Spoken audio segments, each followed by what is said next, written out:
Edward telah merencanakan untuk mengirim pasukannya ke Sluis di Zeeland, Flanders pada pertengahan April. Tetapi sebagian besar pedagang Inggris yang menyadari bahwa mereka tidak mungkin menerima pembayaran yang layak mereka terima, menolak untuk berkumpul. Dalam banyak kasus, mereka mungkin menyuap pejabat untuk berpura-pura tidak tahu. Tanggal keberangkatan terus ditunda. Pada 4 Juni, Dewan Raja memutuskan untuk berlayar dengan kapal yang mereka miliki, meskipun hanya dapat membawa 600 pasukan berkuda. Pada 10 Juni, Dewan menerima berita dengan cemas bahwa pasukan laut besar Prancis telah tiba di Sluis, pelabuhan utama Flanders dengan kekuatan 202 kapal. Nicolas Beauset dan Hugues Quiret selaku komandan Prancis telah memutus komunikasi Inggris. Ketika mereka memblokir pelabuhan, 11 kapal lagi datang memperkuat mereka, sehingga kekuatan total Prancis menjadi 213 kapal. Di Inggris, sebuah pertemuan dewan yang penuh pertengkaran terjadi. Seorang penasihat senior, John de Starford, Uskup Agung Canterbury, bersikeras bahwa berlayar akan berisiko kehilangan raja dan seluruh ekspedisi harus dibatalkan. Stanford keluar dari dewan dengan marah. Orang-orang yang bertanggung jawab atas pengaturan kapal kemudian dihina secara pribadi oleh raja setelah mereka mendukung pendapat Starford. Dalam kemarahan, Edward menyatakan mereka yang takut bisa tinggal di rumah. Serangkaian instruksi dikeluarkan. Pertahanan pantai dilucuti. Perintah tegas dikirim ke pejabat kerajaan untuk tidak menerima alasan dari para pelaut yang lambat. Edward secara pribadi memarahi pemilik kapal di Yarmouth, pelabuhan terbesar di Inggris. Sementara itu, kuda-kuda yang sudah dimuat dibongkar dan kapal-kapal yang sebelumnya digunakan untuk transportasi dengan cepat diubah menjadi kapal perang. Dengan menambahkan kastil depan, kastil belakang, dan sarang burung gagak. Sejarawan modern Jonathan Somption mengatakan, sungguh luar biasa. Armada yang cukup besar telah dikumpulkan di Orwell pada 20 Juni. Sejarawan mengandalkan perkiraan para penulis sejarah untuk menentukan ukuran armada. Dari kapal-kapal yang berlayar dengannya, 66 telah diidentifikasi namanya dan diyakini berjumlah antara 120 dan 150 kapal. Armada ini membawa 1.300 pasukan berkuda dan 1.000 pemanah longbow, dipimpin oleh Earl dari Northampton dan Huntingdon yang berperan sebagai letnan. Armada berlayar pada pagi hari 22 Juni 1340 dan terlihat di pelabuhan Sluis pada sore hari berikutnya. Edward berlabuh di Blankenburg dan pada malam hari mengirim Reginald Cobham, Sir John Candace, dan Stephen Lemkin ke darat untuk mengintai armada Prancis. Niat Edward sudah diketahui dengan jelas. Ia ingin berlayar ke Zwin menuju Bruges dan mendaratkan pasukannya untuk mendukung sekutunya yang terdesak. Ketika Inggris terlihat, Prancis bermanuver untuk menghalangi jalan Edward ke pelabuhan Sluis. Armada mereka mengatur diri dalam 3 baris, satu di belakang yang lain, masing-masing membentang melintasi muara Zwin yang lebarnya 5 km. Kapal-kapal di setiap baris diikat bersama dengan rantai dan tali untuk mencegah kapal musuh lewat, seperti barisan kastil. Beberapa kapal besar ditempatkan di depan barisan, termasuk hadiah tangkapan besar Inggris, Christopher. Ini adalah taktik abad pertengahan yang normal untuk armada yang bertahan. Barbavera, komandan Gala yang berpengalaman, khawatir tentang hal ini. Menyadari bahwa mereka akan kekurangan manuver di tempat berlabuh mereka dan terbuka untuk diserang oleh pemanah Inggris dari kapal. Dia menyarankan para komandan Prancis untuk berlayar dan mendapatkan keuntungan cuaca, sehingga dapat menyerang Inggris saat mereka sedang mendarat, atau mencegah ini dengan ancaman serangan. Beukett yang sebagai konstabel memegang komando keseluruhan tidak tahu banyak tentang operasi laut.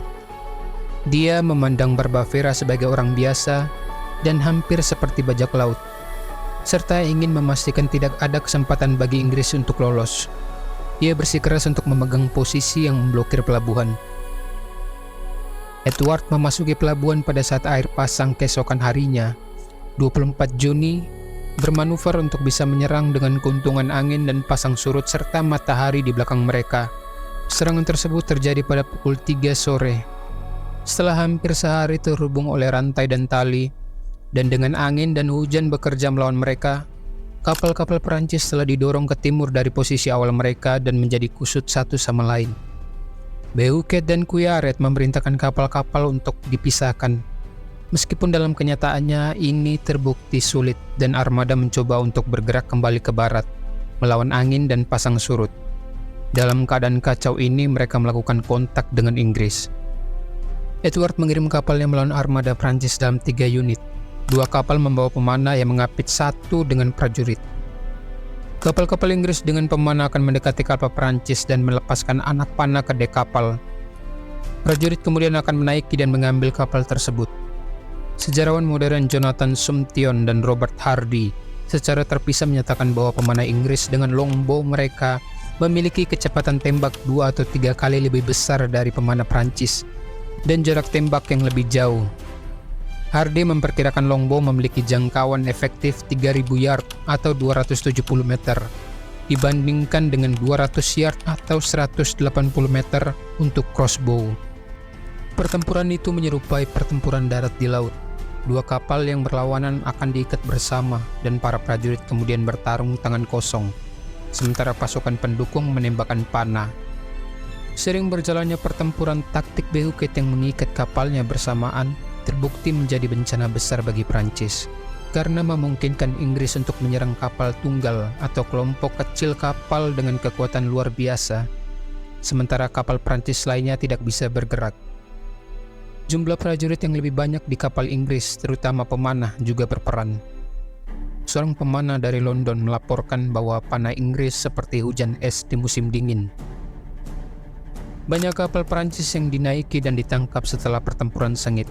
Barbavera menolak untuk mengikat Gala yang sangat bisa bermanuver dengan kapal Prancis, dan mereka berhasil menaiki dan menangkap 2 kapal Inggris. Beberapa wanita bangsawan Inggris terbunuh ketika kapal mereka dinaiki atau tenggelam. Ketika menjadi jelas bahwa pertempuran berpihak pada Inggris, sekutu Flemish mereka menyerang dari pelabuhan terdekat dan menyerang bagian belakang Prancis. Dalam suratnya kepada putranya, Edward mengatakan Prancis membuat pertahanan yang sangat mulia sepanjang hari dan malam setelahnya. Larut malam barisan belakang Prancis mencoba untuk melarikan diri. Selain Galai, hanya 17 kapal Prancis lainnya yang berhasil melarikan diri.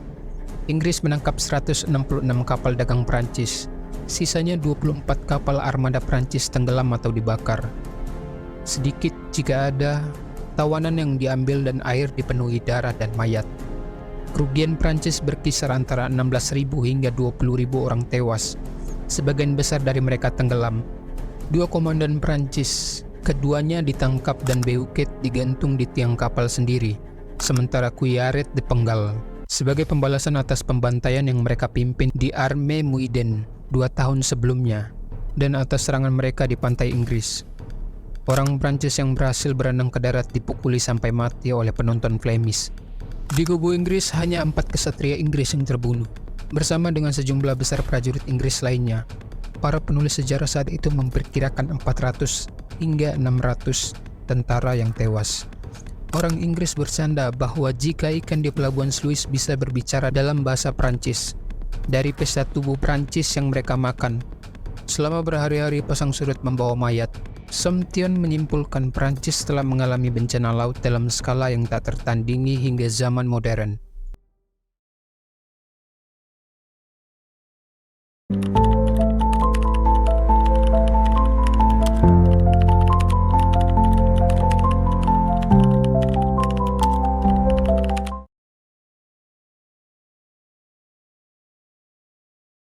Kemenangan atas Louis juga memungkinkan Edward untuk mendaratkan pasukannya dan memulai perang darat dengan mengepung kota Tournai di Flandria. Pengepungan adalah cara umum berperang pada periode ini dan merupakan karakteristik utama dari sebagian besar perang 100 tahun.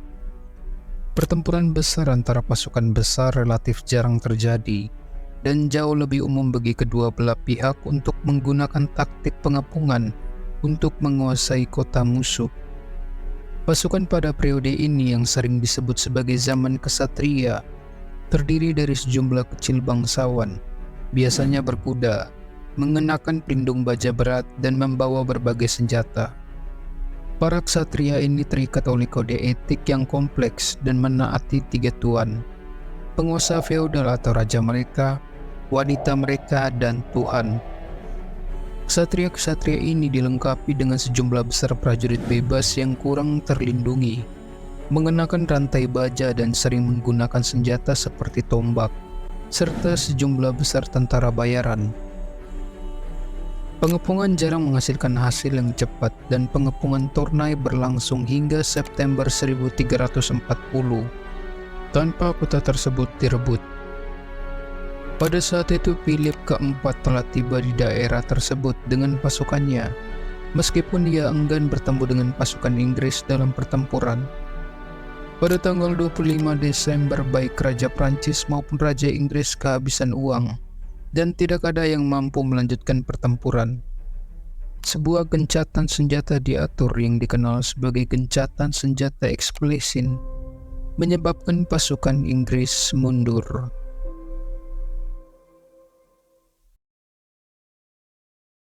Perdamaian hanya berlangsung selama 9 bulan hingga sengketa baru tentang suksesi menyebabkan putaran baru pertempuran antara Prancis dan Inggris. Masalah kali ini adalah Kadipaten Britani di barat laut Prancis. Pada April 1341, Adipati Britani meninggal tanpa ahli waris laki-laki. Kerabat terdekatnya yang masih hidup adalah saudara tirinya, John, Earl ke-6 Richmond. Secara tradisional menjadi tanggung jawab Raja Prancis untuk memutuskan suksesi yang diperselisihkan di Britani atau provinsi Prancis lainnya. Tetapi John tidak yakin bahwa Philip akan mengakui haknya, karena dia memiliki hubungan dekat dengan Inggris dan keponakan Philip juga menginginkan kadipaten tersebut. Sebaliknya, John menyatakan dirinya sebagai Pangeran Montfort, mengumpulkan pasukan, dan pada bulan Agustus dia menguasai 3 kota utama di Breton, yaitu Nantes, Rennes, dan Vannes. Philip yang mendukung penuntut saingan kadipaten, keponakannya Charles dari Blois, mengirim tentara Prancis ke Britani. Semua kota utama di wilayah itu dengan cepat direbut kembali, dan John dari Montfort ditangkap dan dibawa ke Paris. Meskipun gencatan senjata Explosion masih berlaku, Edward mengirim pasukan Inggris ke Britani, dan pada bulan Januari 1343, Inggris telah mengambil Vannes dan mengepung Rennes. Tentara Prancis mendekat dan pertempuran besar tampaknya mungkin terjadi, sampai ketika 2 kardinal yang dikirim oleh Paus tiba dan memaksa Edward dan Philip untuk menyetujui gencatan senjata lain, gencatan senjata Malestroit. Gencatan senjata ini berlangsung hingga pertengahan 1346 ketika Edward tiba di semenanjung Cotentin di Normandia dengan pasukan berjumlah 10.000 orang. Selama lebih dari sebulan, pasukan Inggris bergerak melalui Normandia, mengepung dan merebut beberapa kota besar termasuk Caen. Kemudian pada Agustus 1346, pasukan Inggris dan Prancis akhirnya bertemu dalam pertempuran di dekat kota Crécy. Pasukan Prancis jauh lebih besar. Sejarawan memperkirakan jumlahnya antara 20.000 dan 30.000 orang. Lawan mereka adalah pasukan Inggris yang jauh lebih kecil, yaitu 7.000 hingga 15.000 orang. Namun, seperti dalam pertempuran Sluis, longbow Inggris terbukti jauh lebih efektif daripada crossbow Prancis. Pertempuran itu adalah kekalahan besar lainnya bagi Prancis. Diperkirakan bahwa sebanyak setengah dari pasukan Prancis mungkin tewas di Crécy. Ada beberapa keraguan tentang kerugian di pihak Inggris, tetapi diyakini jumlahnya kurang dari 1.000. Pasukan Prancis lumpuh dan dipermalukan oleh kekalahan besar ini, dan dalam jangka pendek tidak mampu menahan kemajuan pasukan Inggris di Normandia. Pada tahun 1347, pasukan Edward merebut kota pelabuhan penting Calais dan tampaknya siap untuk mencapai keuntungan penting lainnya ketika faktor baru memasuki perang. Wabah hitam. Wabah ini adalah salah satu pandemi paling menghancurkan yang pernah ada dan menyebabkan kematian sekitar 75 hingga 200 juta orang. Inggris dan Prancis sama-sama terkena dampaknya. Dan ini berarti Edward tidak dapat memperkuat pasukannya atau membiayai penyewaan pasukan baru. Konflik di Normandia berubah menjadi kebuntuan karena kedua belah pihak tidak cukup kuat untuk secara langsung menantang atau mengalahkan satu sama lain. Pada tahun 1350, Philip keempat meninggal dan putranya John kedua menjadi raja baru Prancis. Namun baru pada pertengahan 1350-an dampak wabah hitam mereda, sehingga kedua belah pihak dapat melanjutkan perang. Putra Edward ketiga, Edward the Black Prince, meluncurkan invasi besar-besaran ke wilayah Prancis. Pada bulan September 1356, pasukan Black Prince bertemu dengan pasukan Prancis yang jauh lebih besar di dekat kota Poitiers. Sekali lagi, para pemanah Inggris terbukti tangguh. Pasukan Prancis dikalahkan dan raja mereka John kedua ditangkap. Sang raja akan menghabiskan hampir seluruh sisa masa pemerintahannya sebagai tahanan di London. Negosiasi diikuti ketika Inggris menetapkan uang tebusan yang diperlukan untuk pembebasan Raja Prancis. Prancis tidak dapat mengumpulkan 4 juta ekus yang diminta, dan John tetap menjadi tahanan. Ketidakpuasan di Prancis menyebabkan pemberontakan para petani pada tahun 1358 yang menyebabkan banyak kastil hancur dan bangsawan terbunuh. Memanfaatkan kelemahan Prancis, Edward mengirim pasukan lain ke Prancis pada musim panas 1359. Tentara Inggris mengepung Reims dan bahkan menyerang Paris sebelum sebuah peristiwa aneh meyakinkan Edward bahwa Tuhan tidak menyetujui usaha ini. Saat mereka berkemah di kota Carthage, tentara Inggris diserang oleh badai es yang sangat dahsyat pada Paskah 1360. Lebih dari 1.000 tentara Inggris dan 6.000 kuda tewas dalam banjir yang kemudian dikenal sebagai Black Monday. Dan Edward bersumpah pada Tuhan untuk berdamai dengan Prancis.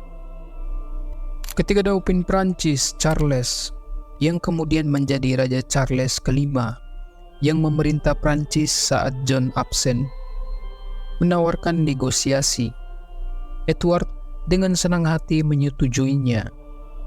Pada bulan Oktober 1360, kedua belah pihak menyepakati perjanjian Bretigny.